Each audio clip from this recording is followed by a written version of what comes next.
अस्सलाम वालेकुम नाज़रीन, गुलिस्तान न्यूज़ देख रहे हैं आप। दिन के 2:30 बज चुके हैं। खबरनामे के साथ मैं हूँ ज़ुहुल ओलावी। नाज़रीन, खबरनामे में आज मुतअद्दिद खबरें आया चाहती है। बात पीपल्स डेमोक्रेटिक पार्टी की होगी, क्योंकि महबूबा मुफ्ती ने आज ऐलान किया कि पीपल्स डेमोक्रेटिक पार्टी वादी कश्मीर के तीनों नशस्तों पर अपने उम्मीदवार खड़ा करेगी। जिस तरह से कल उमर अब्दुल्ला का बयान सामने आया था कि PDP उनके खिलाफ इलेक्शन नहीं लड़ेगी, ताहम अब महबूबा मुफ्ती ने यह साफ वाज़ा किया कि आने वाले वक्त में उम्मीदवारों का ऐलान भी किया जाएगा। उस हवाले से हम आगे चलकर बात करेंगे और बात गुलाम नबी आज़ाद की भी होगी, क्योंकि गुलाम नबी आज़ाद ने भी आज एक बड़ा बयान दिया और उन्होंने कहा कि चीमा गोया चल रही है कि जम्मू कश्मीर को रियासत का दर्जा बहाल किया जाएगा। तब उन्होंने कहा कि हमें वही रियासत चाहिए जो पहले थी। उन्होंने कहा कि दिल्ली और पौंडीचेरी की तरह की जो है उस तरह की रियासत नहीं, बल्कि जो पहले रियासत थी मुकम्मल रियासत हमें चाहिए, उसकी उन्होंने वकालत की।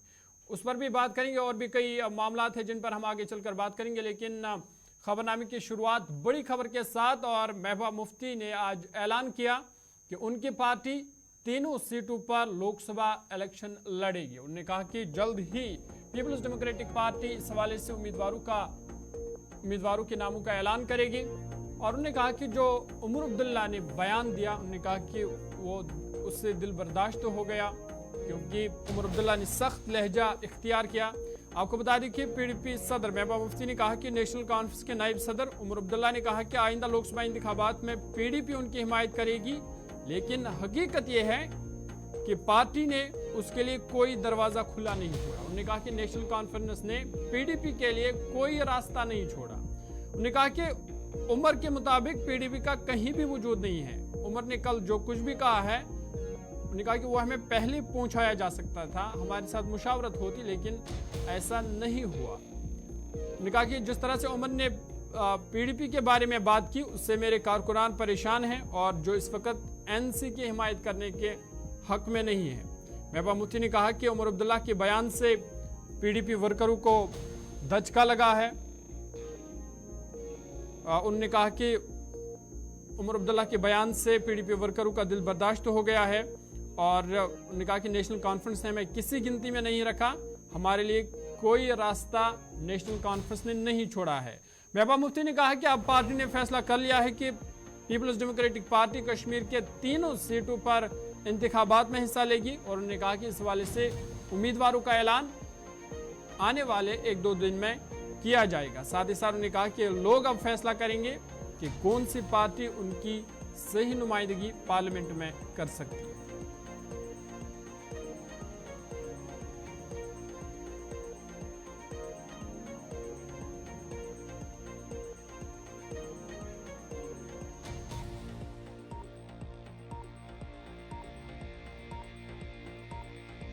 चाहती है कि भाई, और हम है कौन, हमारे सपोर्ट से क्या होगा। उमर साहब तो हमें किसी गिनती में ही नहीं मानते। वो तो कहते हैं आप कहीं में हो ही नहीं, तो हम किस गिनती में PDP वाले। तो हम अपने हिसाब से, अपनी मुफलिसी के हिसाब से, अपनी गरीबी के हिसाब से अपने कैंडिडेट खड़ा करेंगे और लोगों पे छोड़ेंगे लोग क्या फैसला करते हैं, लोग किस आवाज को पार्लियामेंट में पहुंचाना चाहते हैं आज इस सिचुएशन में। तो हम क्या कह सकते हो। आजाद साहब ने कहा होगा, मैं उस पर क्या कहूँ। आजाद है वो। तो नहीं, मैं तो पार्लियामेंट्री बोर्ड की चेयरपर्सन नहीं हूँ, इसलिए मेरा वो ऐलान करना सही नहीं रहेगा। तो मेरे ख्याल में 1-2 दिन में आपको अनाउंसमेंट। लेकिन ये साफ नहीं, मेरा मतलब कोई रास्ता छोड़ा क्या नेशनल कॉन्फ्रेंस ने हमारे लिए? Have they left any door open for us? मैंने कहा मैं तो on all seats, अभी उसका पक्का नहीं है। मतलब जम्मू के बारे में भी हमने सोचा नहीं है, पर यहाँ के बारे में कंसल्टेशन चल रही है हमारी। मेरे ख्याल में 1-2 दिन के अंदर आपको जो है, फाका रह के जेब से पैसा खर्च करके मेरे जल से जुलूस मीटिंग्स में आता है, तो उसको बहुत दचका लगा जब उसने उमर साहब के वो अल्फाज सुने, तो वो दिल बर्दाश्ता हो गया, उसको बहुत तकलीफ हुई, उसका दिल टूट गया कि ये क्या कहा जा रहा है कि एक PDP जिसकी 28 सीटें कुछ सालों के अंदर, जिसने नेशनल कॉन्फ्रेंस को 2 बार पावर से बाहर कर दिया, आज वो कहते हैं इनका वजूद ही नहीं है। मेरे ख्याल में उस वक्त जो लहजा था उमर साहब का, वो बहुत सख्त था, और उससे मेरा वर्कर जो है बहुत ही ज़्यादा मायूस हो गया और तकलीफ भी हुई। तो आज मैं किस मुंह से जाके वर्कर को बोलूँगी कि उमर साहब कहते हैं जी PDP को कैंडिडेट नहीं उठाना चाहिए, उनको हमें सपोर्ट करना चाहिए। तो ये क्या ये आसान है? जब आसान था तब तो इन लोगों ने किया नहीं, जब इनको ऐसा करना चाहिए था तब तो किया नहीं। और जब आप घर में किसी को बड़ा बनाते हो, मालिक बनाते हो, जज बनाते हो, तो जज का फर्ज बनता है वो जाती जो मफादात से ऊपर उठ के फैसला करे और इंसाफ का फैसला करे। तो मुझे लगता है मुझे आज आपके साथ ये बात इसलिए भी करनी पड़ी क्योंकि हर तरह से मेरे वर्कर फ़ोन कर रहे हैं, बहुत मतलब वो मायूस हो गए हैं कि ये क्या हो रहा है, इन्होंने तो हमारी इतनी बेइज्जती की है, तो हम क्या लड़ नहीं रहे हैं। तो इसलिए मैंने सोचा कि आप लोगों के साथ बात हो जाए। पीडीपी क्या उनको खुशी देने जा रही है? इन्होंने तो हमारे पास कोई रास्ता ही नहीं रखा। उमर साहब ने जिस तरीके से और फारूक साहब को जो मैंने एतमाद। चलिए, पीडीपी सदर महबूबा मुफ्ती को आप सुन रहे थे और बता रही थी कि नेशनल कॉन्फ्रेंस ने हमारे लिए कोई रास्ता नहीं छोड़ा। उन्होंने कहा कि जिस पार्टी ने नेशनल कॉन्फ्रेंस को 2 बार इक़्तिदार से बाहर किया, अब उमर अब्दुल्ला उसी पार्टी के बारे में कह रहे हैं कि पीडीपी का कोई वजूद नहीं है। उन्होंने कहा कि अब पार्टी ने फैसला किया है कि पार्टी भी लोकसभा इंतखाबात में हिस्सा लेगी और कश्मीर सूबे के 3 सीटों पर अपनी उम्मीदवार खड़ा करेगी। बढ़ते आगे बात डेमोक्रेटिक प्रोग्रेसिव आज़ाद पार्टी की करते हैं और आपको बता दें कि डेमोक्रेटिक प्रोग्रेसिव आज़ाद पार्टी के सरबराह गुलाम नबी आज़ाद ने आज बड़ा बयान दिया है और उन्होंने कहा कि आज तक उन्होंने अवाम की लड़ाई लड़ने में कोई कसर बाकी नहीं छोड़ी है। उन्होंने कहा कि आज जो है जम्मू कश्मीर, उन्होंने कहा कि जम्मू कश्मीर को रियासत का दर्जा बहाल किया जाएगा। तो हम चीमा गोया ये चल रही है कि दिल्ली पुडुचेरी की तरह रियासती दर्जा होगा। तो हम उन्होंने कहा कि दिल्ली हमें, उन्होंने कहा कि जिस तरह पहले रियासत थी हमें मुकम्मल रियासत का दर्जा दिया जाए। उन्होंने कहा कि मुकम्मल रियासत दर्जा हमें दिया जाए और साथ ही साथ उन्होंने कहा कि वो पार्लियामेंट में मुकम्मल रियासत दर्जे की वकालत करेंगे अगर उन्हें मौका मिला। आपको बता दें कि डीपीएपी सरबराह और अनंतनाग राजौरी निशस्त से लोकसभा उम्मीदवार गुलाम नबी आज़ाद ने कहा कि अभी 4-5 साल ही हुए हमारा तशख़्ख़ुस ख़त्म किया गया, हमसे रियासत दफ़ा 370 और 35A छीना गया। गुलाम नबी आज़ाद ने कहा कि उन्होंने इसके खिलाफ पार्लियामेंट में आवाज़ उठाई, जिसका फ़ायदा ये हुआ कि मरकजी सरकार ने कहा कि जम्मू कश्मीर को रियासत का दर्जा बहाल किया जाएगा। गुलाम नबी आज़ाद ने कहा कि चीमा गोया इस वक्त चल रही है कि जम्मू कश्मीर को दिल्ली और पुडुचेरी की तरह रियासत का दर्जा दिया जाएगा। तो हम उस तरह का रियासती दर्जा न तो गुलाम नबी आज़ाद को मंजूर है, न उनकी पार्टी को मंजूर है और साथ ही साथ उन्होंने कहा कि न जम्मू कश्मीर के लोगों को मंजूर है। गुलाम नबी आज़ाद ने कहा कि हम मुकम्मल रियासत का दर्जा चाहते हैं, जो पहले रियासत थी वही रियासत हमें दोबारा चाहिए। उन्होंने कहा कि वो 35A, रोजगार का तहफ़्फ़ुज़, बिजली और कश्मीरी पंडितों के मामलात पार्लियामेंट में उठाएंगे। अभी 4-5 साल ही हुए जब हमारा सबसे बड़ा असासा स्टेट का स्टेटहुड 370 35A ये अचानक आनन फानन में हमसे छीने गए और ये ऐसा है जैसे कोई बिजली गिरती है अचानक बरसात में, उस तरह से ये बिजली, सियासी बिजली गिरी। उस मायूसी के आलम में मैंने वो बिल भी नहीं पढ़ा था और मैं 4 घंटे नीचे ज़मीन पे बैठा, शायद मैं ज़िंदगी में 4 घंटे पहली दफ़ा और शायद पार्लियामेंट की तारीख में भी कोई लीडर अपोजिशन या आम एमपी भी 4 घंटे ज़मीन पे धरने पे बैठा। और उसके साथ ही एक मेरा बाहर निकला वॉशरूम जाने का, उसने कहा आप पर तो ये टेलीविज़न दिखाता ही नहीं, किसी को पता ही नहीं आप धरने पे। तो फिर जाके मैं अपनी सीट से मैंने कहा कि मैं बोलूँगा, चेयरमैन ने इजाज़त दी। वो आप तकरीरें रियासत के सब लोगों ने सुनी और उसके बाद लोगों ने एक ही तकरीर सुनी है, तकरीर मैंने 6-7 तकरीरें, क्योंकि वो कानून बाद में एक एक करते आए।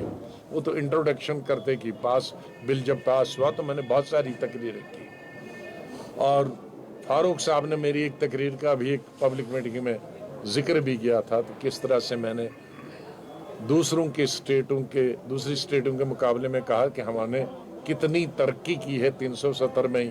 ये कहना गलत होगा कि हमने तरक्की नहीं की। तो मैं सोचता हूं कि अभी ये लड़ाई अभी लॉजिकल कंक्लूजन पे नहीं पहुंची।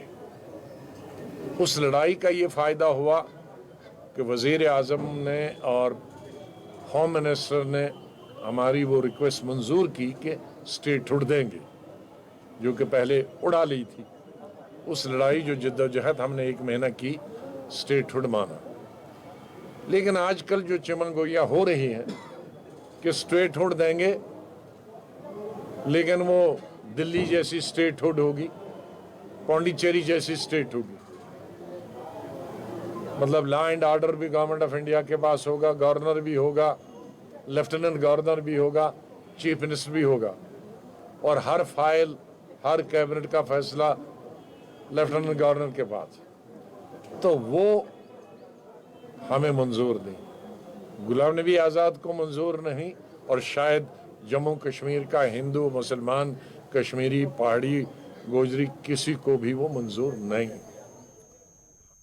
चलिए, डीपीएपी सरबराह गुलाम नबी को आप सुन रहे थे और बता रहे थे कि जब हमसे रियासत का दर्जा दफ़ा 370 और 35 से छीना गया, तब वो 4 घंटे पार्लियामेंट में धरने पर रहे। उन्होंने कहा कि पार्लियामेंट में जब उन्होंने उसके खिलाफ आवाज़ उठाई तो उसका फ़ायदा ये हुआ कि मरकज़ी सरकार ने कहा कि जम्मू कश्मीर को रियासत का दर्जा बहाल किया जाएगा। साथ ही उन्होंने कहा कि चीमा गोया चल रही है कि पौंडीचेरी और दिल्ली की तरह स्टेट होगी, ताहम उन्होंने कहा कि हमें मुकम्मल रियासत दर्जा का मुकम्मल रियासती दर्जा दिया जाए, जिस तरह पहले रियासत थी वही रियासत हमें फिर से चाहिए। आगे बढ़ते हैं। आपको बता दें कि गवर्नमेंट मेडिकल कॉलेज कुठवा में गुज़िश्ता रात फायरिंग के तबादले में एक गैंगस्टर को गोली मारकर हलाक कर दिया गया, जबकि गोलियों के तबादले में एक सब इंस्पेक्टर भी जाँ बहक हो गया है, जबकि एक एसपीओ जख्मी हुआ है। आपको बता दें कि पुलिस का कहना है कि इस हवाले से जेएमसी कुठवा में गैंगस्टर के एक ग्रुप ने पुलिस के साथ फायरिंग का तबादला किया, जिसके नतीजे में एक गैंगस्टर मौका पर ही हलाक और 2 पुलिस एहलकार जख्मी हो गई। जख्मी पुलिस एहलकारों को इलाज मुआवजा के लिए अस्पताल मुंतकिल किया गया, ताहम पुलिस इंस्पेक्टर वहां पे जख्मों की ताब न लाते हुए दम तोड़ बैठा, जबकि अनिल कुमार नामी एसपीओ अस्पताल में जेर इलाज है। इधर डीपीएल सांबा में एक तकरीब मुनक्कद हुई, जिस दौरान दीपक शर्मा की लाश पर फूल नछावर किए गए और पुलिस की तरफ से उन्हें शानदार तरीके से खराज अकीदत पेश किया गया। इस मौका पर police सरबराह are Schuman, ADGP Vijay Kumar समेत दीगर पुलिस अफसरान भी वहां पे मौजूद थे।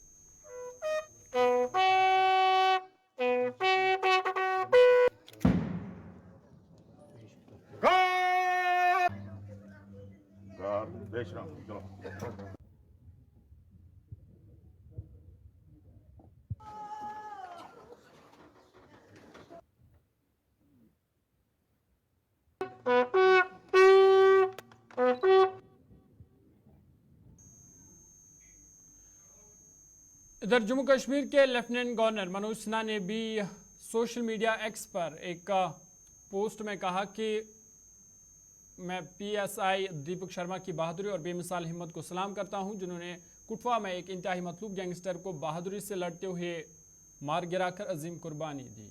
उन्होंने कहा कि उनकी अजीम कुर्बानी हमारे दिलों में नक्श रहेगी। शहीद दीपक शर्मा के अहलखाना के साथ उन्होंने दिली ताज़ियत का इजहार किया। उन्होंने मजीद कहा कि कौम शहीद के ख़ानदान और जम्मू कश्मीर पुलिस के साथ यकजहती के साथ खड़ी है, जिनकी लगन, दिलचस्पी और हिम्मत मुख्तलिफ चैलेंजों और मुखालिफिन से लड़ती हुई हमें मुतासर करती रहती है। उन्होंने कहा कि हमारे शहीद के खून के हर कतरे का बदला लिया जाएगा और हम खौफ से पाक जम्मू कश्मीर बनाने के लिए पुरअज़्म है।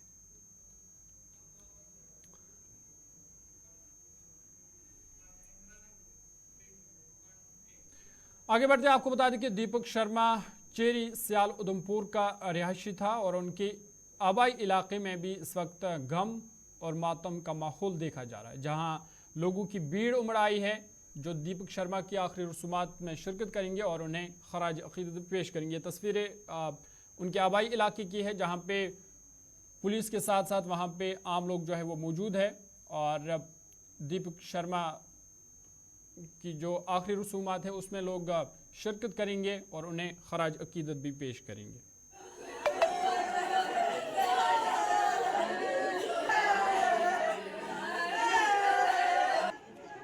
मेरा नाम हाजी गुलाम रसूल है। हम चरी सवेली रहते हैं जी, इनका घर भी चरी सवेल में है जी। चलो जी शिवना के रहने वाले थे, इन्होंने फिर ये जगह ली, उसके बाद ये मकान बनाया, बच्चे पढ़ाए। ये खुद इनका नाम है ज्योति प्रकाश, जिनके जो बच्चों की जो डेथ होगी ना, इनके बाप का नाम है ज्योति प्रकाश, ये उधर के रहने वाले। इन्होंने बड़ी मेहनत की, आप खुद अभी बिजली में नौकरी करते हैं, लेकिन इस बच्चों के लिए इन्होंने कुर्बानियाँ दी, पढ़ाए लिखाए, और ये बच्चा सब इंस्पेक्टर बना। इस बच्चे ने अपनी जान गंवाई देश की खातिर कि बदमाशों के साथ इनकाउंटर हुआ इसका, लेकिन इस बच्चे ने परवाह ना करते हुए अपनी जान गंवा दी।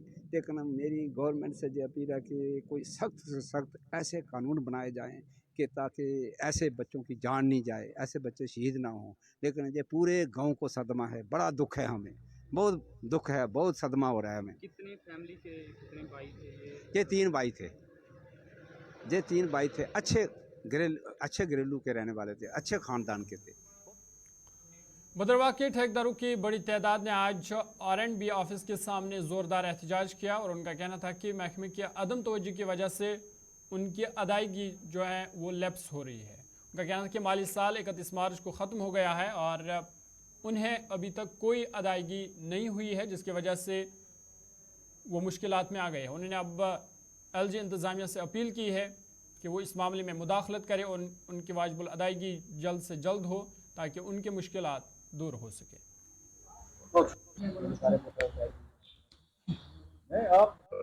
मेरा नाम इम्तियाज़ अहमद है। हमारा इशू ये है कि हमारी जो इस साल फाइनेंशियल ईयर क्लोजिंग पे एक पेमेंट भी नहीं हुई है। 30 मार्च की डेट के लिए हमें पूरे साल वेट करते हैं, कभी फंड्स का इंतज़ार करते हैं, कभी हमें जो हमारे काम कंप्लीट हुए होते हैं, हमने कितने एफर्ट लगाकर हमने काम किए होते हैं, उसके लिए हमारे लेबरर्स, हमारे मटेरियल सप्लायर और जितने भी हमारे स्किल्ड अनस्किल्ड लेबर होते हैं वो सब इसी वेट में होते हैं कि आज की डेट में हमारी पेमेंट हो जाए। लेकिन बदकिस्मती ये है कि हमारे इस डिवीज़न से इस साल एक पेमेंट भी नहीं हुई, 0 पेमेंट्स हुई हैं। हमारी परेशानी का कोई इस वक्त आप अंदाज़ा नहीं कर सकते हैं कि किस हद तक हम इस वक्त परेशान हैं, क्योंकि हमारे डोर स्टेप पे इस वक्त हमारे जो मेट्स हैं, हमारे स्किल्ड अनस्किल्ड लेबर हैं, वो बैठे हुए हैं। हम घर जाने के लिए भी अब बहाने ढूंढ रहे हैं। हम क्या करें? हम LG इंतज़ामिया से यही गुजारिश कर रहे हैं कि हमारी पेमेंट किसी भी हाल में बिफोर ईद और बैसाखी की रिलीज़ की जाए। हम पेमेंट के लिए रुके हैं, यहाँ पेमेंट नहीं हो रही है। जो बिल ट्रेजरी भेजे इन्होंने वो भी पेमेंट नहीं हुई, इसीलिए यहाँ बैठे हैं। कितनी परेशानी आ रही है आपको? बहुत ज़्यादा परेशानी आ रही है। हमने पैसे देने हैं लोगों के, तो हमारे पैसे नहीं मिल रहे। हमारी यही रिक्वेस्ट है कि पैसे रिलीज हो जाए। बाकी एक्शन मुल्क के साथ साथ वादी कश्मीर में भी हुनरमंद मर्दों के साथ साथ ख़वातीन की अच्छी खासी तादाद मौजूद है और उनके हुनर को बुरोकार लाने के लिए मरकज़ी हुकूमत मुख्तलिफ महकमों के ज़रिए मुख्तलिफ स्कीम्स को मुतारिफ करा रही है ताकि इन लोगों को रोज़गार मुहैया किया जा सके और उन्हें बाख्तियार बनाया जा सके। ऐसे एक कारीगर अब्दुल मजीद नामी शख्स जो कि 65 साल से आरी स्टेपल का काम करते हैं और इन सालों के दौरान कई मास्टरपीस भी बनाए जिनका उन्हें इनाम भी मिला है, जिनमें वो इंदिरा गांधी समेत मुख्तलिफ शख्सियात को तोहफे में दे चुके हैं। अब्दुल मजीद मीर नामी कारीगर को 2017 में रियासती अवार्ड से भी नवाजा गया और अब वो नेशनल अवार्ड हासिल करने के लिए काम कर रहे हैं और उन्हें उम्मीद है कि मेहनत और लगन से उन्हें कौमी अवार्ड से भी नवाजा जाएगा। 65 साल से मैं ये काम कर रहा था। पहले ये काम था नहीं आरी स्टेपल, इसको अभी वो कहता है आरी स्टेपल, लेकिन इससे पहले ये आरी का काम था मशहूर चेन स्टिच बोल के, यानी ऊल से काम होता था। ऊल से पर्दे बनते थे, कुशन कवर्स बनते थे, बैग बनते थे, एक्सपोर्ट हो जाता था ये। उसके बाद यहाँ आज से करीब 50 साल पहले एक फॉरेन लड़ी आई थी यहाँ, उसने स्टेपल इजाद किया है, बाहर से लाया। यहाँ गवर्नमेंट आर्ट एम्पोरियम था, वो उनके पास गई, उन्होंने बोला उनको कि आपका कारखाना कहाँ पर है। उनका नाम था मिस हेलन, वो था डलगेट में रहता था, नेशनल होटल जो भी है वहां उसका कारखाना था। वो आया हमारे कारखाने पर, जिस उस्ताद के पास हम काम करता था, वहां मेरा हाथ साफ था, स्टिच मेरा साफ था। उन्होंने मेरे को दिया ये स्टेपल, बोला कि आप इसको लगाओ ऊन के बदले। वो बारीक था, हो गया आरी स्टेपल। तब से मैं ये काम कर रहा हूँ। दिया है ये जो गवर्नमेंट है ना, आया ना अभी, मतलब गवर्नर हुकूमत, उसमें हमने दिया है, उसमें मेरे को अवार्ड मिला है। तो उसके बाद भी मेरे को गवर्नमेंट ने दिया कारखानदार स्कीम, बच्चों को सिखाने के लिए। मैंने बच्चों को सिखाया, 6 महीने का कोर्स दिया उन्होंने, बहुत बच्चों को सिखाया मैंने। बाहर से भी बच्चा लोग आया, कॉलेजों से आया, उनको भी सिखाया मैंने। गवर्नमेंट ने भी उसमें हेल्प हमको किया, उन्होंने भी सीखा। जम्मू कश्मीर में नौजवान लड़के और लड़कियां हर एक शोबे में अपना नाम कमा रही है। खासकर गुज़श्ता कई सालों से खेल की दुनिया में जम्मू कश्मीर की लड़कियां न सिर्फ नेशनल बल्कि बैनुल-अक़वामी सतह पर भी अपनी पहचान बना रही है। ऐसे एक मिसाल शुमाली कश्मीर के सोपोर से ताल्लुक़ रखने वाली निगहत बशीर ने कायम की। कराटे में बैनुल-अक़वामी और जनूबी Asia gold medallist Nighat Bashir ने गुज़श्ता कई सालों से खेलों में अपना नाम रोशन किया है। निगहत बशीर ने कहा कि वो काफ़ी अरसे से खेलों से वाबस्ता है और उन्होंने कई कौमी और इंटर मुकाबलों में हिस्सा लिया है। कौमी सतह पर बेंगलोर में खेलो India open national league karate में हिस्सा लेते हुए उसने हाल ही में वहां पर गोल्ड मेडल जीता है। हालांकि उसने माजी में भी बहुत मेहनत की और मुतअद्दिद खेलों में हिस्सा लिया है।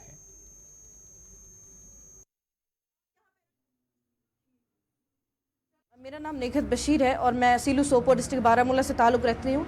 सर मैं international and South Asian gold medallist हूँ कराटे में, और हाल ही में मैंने सर खेलो इंडिया में मेडल निकाला है। ओपन कराटे नेशनल लीग हुई थी बेंगलोर उत्तर हाल ही में, उसमें मैं गोल्ड मेडल रह चुकी हूँ सर। उसके साथ मुझे जब से मैं 6th क्लास से अपने बचपन से ही जुड़ी हूँ सर। अब मैं ग्रेजुएट भी हो चुकी हूँ। वो सपोर्ट्स की देन है सारा। अगर सब मुझे जानते हैं सर, निगहत बशीर को कोई जानता है, निगहत बशीर का कोई नाम है, वो सब सपोर्ट्स की देन है सर जी। खेलो इंडिया में जो सर वेट +65 था उसमें मैंने पार्टिसिपेट किया और उसमें मैंने सिल्वर मेडल हासिल किया। और सर मेरी सिलेक्शन हो गई थी सीनियर नेशनल के लिए सर, सीनियर नेशनल के लिए जो चंडीगढ़ यूनिवर्सिटी में मुनक्कद हुआ। बेंगलोर में सर मैंने ओपन कराटे नेशनल लीग हुई थी सर, उसमें मैंने गोल्ड मेडल हासिल किया है सर हाल ही में। तो सर अवेयरनेस नहीं हो जाता है ना, काफ़ी लोग आपको ये भी बोलते हैं ये फेक है, इसको कुछ पता ही नहीं आता, पता ही नहीं है इन गेम्स का। लेकिन मैं आपको ये चीज़ कहना चाहती हूँ सर, जब से मैं अपने गाँव में आई हूँ आप ये देख भी सकते हैं कि कितने बच्चे इसके साथ जुड़े हैं सर। मुझे कराटे गर्ल ऑफ कश्मीर नाम से जाना जाता है सर। कई रुतबे मुझे दिए गए हैं, जैसे कि बेटी बचाओ बेटी पढ़ाओ के